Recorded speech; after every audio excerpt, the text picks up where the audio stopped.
Tengah keluar office, boleh pula handphone jatuh. Habis dead pixel dekat skrin.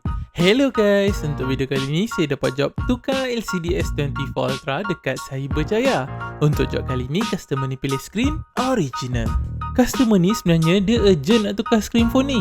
Dia takut skrin dia ni mati tiba-tiba. Dengan kerja-kerja yang dekat office, dengan hal peribadi yang dekat rumah, kalau tak ada handphone, tak senang duduk. Tu yang dia cari, servis yang boleh terus datang tempat dia, tukar skrin depan-depan. Bila dia PM kita pun, banyak benda dia tanya. Antara soalan dia, skrin ni betul-betul original ke? Yelah, model S-series ni, skrin dia memang cantik. Kalau boleh, dia tak naklah dropkan performance skrin dia. Lagipun, phone ni masih relevan. Boleh pakai dia 3 tahun lagi. Lepas tu kita cakap, kita akan test dulu depan abang. Kita akan try dulu fingerprint, sampai abang puas hati, baru kita pasang. Tu yang customer ni terus setuju. So korang pun kalau ada masalah dengan handphone korang, nak repair secara face to face, nak datang bangi boleh, nak buat bergerak pun boleh, nak bayar bulan-bulan sampai 24 bulan pun boleh, korang PM je kita set appointment.